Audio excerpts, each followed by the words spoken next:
내 정보가 국세청에 넘어가는 구조는 크게 두 단계로 이루어져 있습니다. 그래서 도대체 하루에 얼마나 어떻게 뽑아야 하는데 라고 궁금하실 것 같은데요. 최소 또는 빈도로 출금하시는 것이 좋습니다.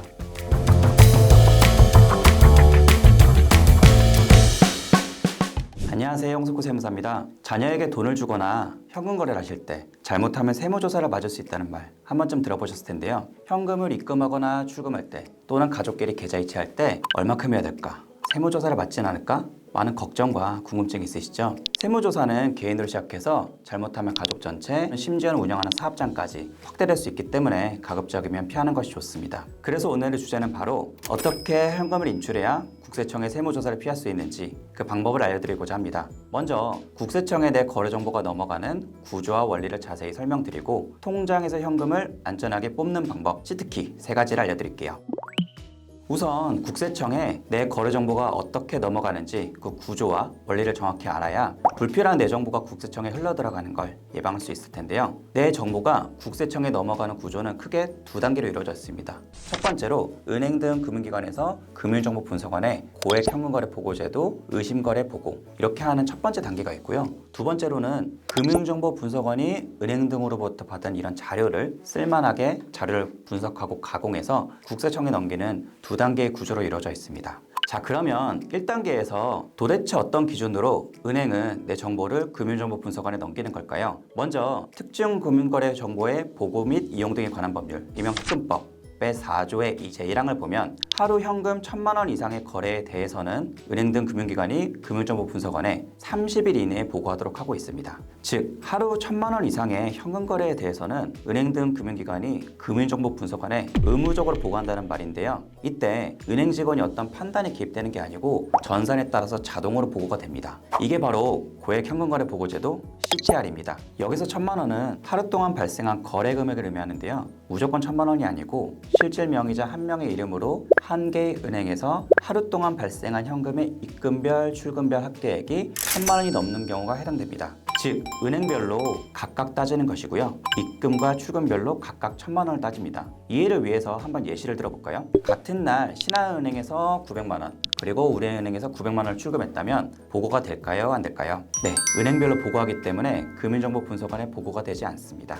그렇다면 같은 날에 신한은행에서 입금 900만 원, 출금 900만 원 했다면 어떻게 될까요? 입금과 출금 각각 따로 판단하기 때문에 보고가 들어가지 않습니다. 그렇다면 같은 날에 ATM기에서 200만 원을 출금하고 창구에서 800만 원을 출금했다면 보고가 될까요? ATM을 통한 출금이든 창구를 통한 출금이든 수단과 방법은 가리지 않습니다. 합산해서 1,000만 원이 넘기 때문에 이 경우에는 금융정보분석원에 보고가 됩니다. 또한 고액 현금거래 보고는 현금을 출금하거나 입금할 때만 이루어집니다. 즉 계좌 이체를 하거나 수표로 출금하는 경우에는 보고가 되지 않는데요. 계좌 이체는 그 자체로 기록에 남고 수표는 사용할 때 기록에 남기 때문이죠. 다만 수표를 현금으로 교환하거나 현금을 수표로 교환하는 행위는 보고가 됩니다. 그럼 다음 예시를 살펴볼까요? 같은 날 통장에서 1,000만 원권 수표 한 장 또는 100만 원권의 수표 10장을 출금했다면 보고가 될까요? 통장에서 수표로 출금하는 행위는 보고가 되지 않기 때문에 이 경우에는 보고가 되지 않습니다. 그런데 다음 예시, 같은 날 수표 100만 원짜리 10장을 현금으로 교환했다면 보고가 될까요?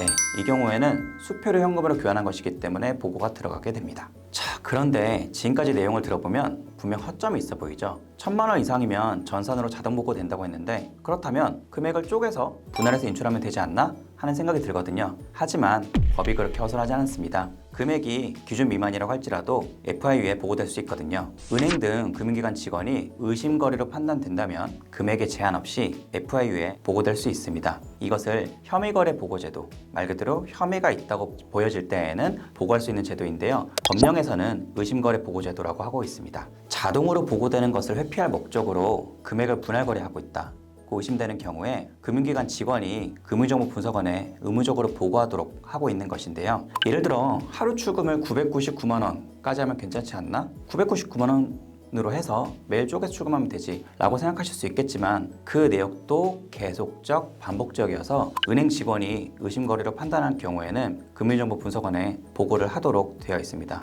그러면 은행 직원이 얼마나 성실하게 보고를 할까요? 허위 보고를 하거나 의심거래 보고를 하지 않는 경우에는 은행과 금융기관 직원 모두 징계를 받을 수 있기 때문에 생각보다 성실하게 보고를 하고 있습니다. 허위 보고를 한다면 해당 직원은 1년 이하의 징역 또는 1,000만 원 이하의 벌금, 미보고를 한다면 3천만 원의 과태료를 물 수가 있습니다. 만약 이런 허위 보고나 미보고에 은행 등 금융기관이 공모했다면 해당 금융기관은 영업정지 처분도 받을 수 있고요. 1단계에서 은행이 금융정보분석원에 의심거래 보고, 고액현금거래 보고를 한다고 했는데요. 2단계에서는 이렇게 보고된 자료를 쓸만한 자료로 가공해서 국세청에 제공합니다. 금융정보분석원은 여러 수사기관 관련 업무를 합니다. 경찰청, 검찰, 이렇게 국세청 외에도 여러 수사기관 관련 업무를 하지만 조세 체납, 조세 포탈 같은 국세청이 필요로 하는 자료를 수시로 제공합니다. 금융정보분석원이 수시로 제공하는 것 외에도 국세청이 요청하는 경우에는 금융정보분석원이 자료를 제공해야 하는데요. 법에서는 조세 탈루 혐의에 대한 세무조사에 필요하다고 인정되는 경우에는 국세청이 금융정보분석원에 자료를 요청할 수 있습니다.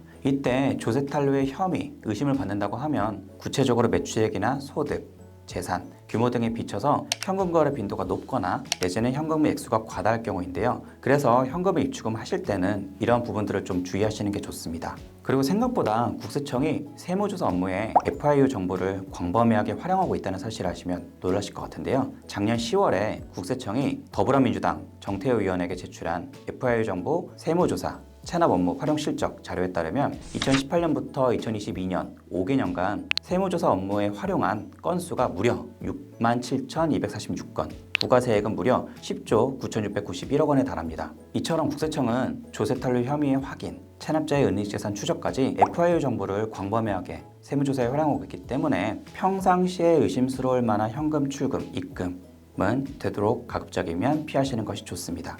자, 여기까지 공부를 했다면 그래서 도대체 하루에 얼마나 어떻게 뽑아야 하는데? 라고 궁금하실 것 같은데요. 자, 이제부터 쉽게 들어갑니다. 귀찮더라도 하나의 은행이 아니라 여러 은행으로 나눠서 한 은행마다 1,000만 원 미만으로 출금하세요. 즉, 여러 은행으로 금액을 나눠서 출금하는 건데요. 1단계에서 은행별 보고라는 점을 이용하는 겁니다. 그러면 세무사님, 여러 은행 돌아다니면 귀찮아요 라는 질문 하실 수가 있을 것 같아요. 이거에 대한 답을 드리자면 FIU에 내 정보가 들어가는 것을 막고자 한다면 귀찮음을 감수하셔야 할 것이고요. 귀찮다고 여겨지신다면 FIU에 내 정보가 들어가는 걸 감수하셔야겠죠. 그리고 최소 격주 또는 월 단위 이상의 빈도로 출금하시는 것이 좋습니다. 1,000만 원을 넘지 않겠다고 매일 900만 원, 900만 원, 900만 원 이런 식으로 출금을 하시면 계속적 반복적인 것으로 보기 때문에 은행 직원이 FIU에 보고할 확률이 높습니다. 근데 예를 들어서 월 1회 900만 원 이렇게 출금한다면 은행 직원도 이거 생활비인데? 라는 식으로 판단할 여지가 높아서 은행 직원이 FIU에 보고할 확률이 낮아지겠죠. 소득과 자산 수준에 비춰서 적정한 금액을 출금하는 게 좋습니다. 매월 1회 출금한다고 하더라도 내 소득이나 어떤 금융자산 규모 등에 비춰서 은행 직원이 판단하기에 과도한다고 여겨지면 FIU에 보고될 수가 있는데요. 자, 그러면 얼마가 적정한데요? 라는 질문을 하실 수 있겠죠. 사실 100% 정답은 없습니다. 은행 직원도 사람이기 때문에 여러분의 입장에서 이거 좀 심한가? 라고 생각이 들면 은행 직원도 심하다고 판단을 할 것 같아요. 구체적인 어떤 금액 설정은 내 소득이나 자산 상태 등에 비춰서 케바케라고 하죠. 구체적인 케바케 상황에 맞춰서 컨설팅을 통해서 설정을 할 수도 있을 것 같아요.